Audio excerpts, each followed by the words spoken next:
Salad తినాలనిపించి ఇప్పుడు చిన్న జార్లో పుదీనా, కొత్తిమీర, పచ్చిమిరపకాయ వేసి మిక్సీ పట్టి పక్కన పెట్టుకున్నా. అలానే మళ్ళీ శనగలను, పల్లీలు కూడా గుగ్గిళ్ళు ఉడకబెట్టి పక్కన పెట్టా అనమాట.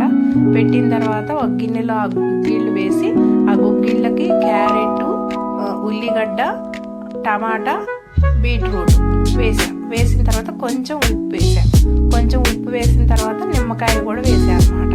నిమ్మకాయ వేసి ఇందాకలు పట్టిన పేస్ట్ ఉంది కదా, అది కూడా కారం కింద కలిపేసా అనమాట.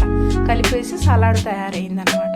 తయారైన తర్వాత దాంట్లో కొంచెం పెరుగు కూడా కలుపుకొని తింటే, ఇటు పక్కనేమో గుగ్గిళ్ళేమో కుక్ అయినవి, అంటే ఉడికినవి, ఇవేమో రా ఫుడ్ ఏమో పచ్చిది అన్నట్లు. అయితే అమెరికాలో, మెక్సికోలో ఇవన్నీ కలిపి వాళ్ళు ఒక చపాతీలో రోల్ చేసి పెడతారు. అయితే ఇంకా వాళ్ళు ఎక్స్ట్రా ఏంటంటే చికెను, మటను అలాంటివి కూడా దాంట్లో వేస్తారు. Cabbage, red cabbage, white cabbage, cauliflower ఇవన్నీ కూడా దాంట్లో వేస్తారు. వేసేసి రోల్ చేసేసుకొని తింటారు. అమెరికాలో ఇదేంటంటే మెక్సికో వాళ్ళు బాగా చేస్తారు. దీన్నే చపోటీ అంటారనమాట. నాకు బాగా నచ్చింది అనమాట. దాంట్లో మేకడ కూడా వేస్తారు. ఇవన్నీ వేసి తింటారు. చాలా బాగుంటుంది.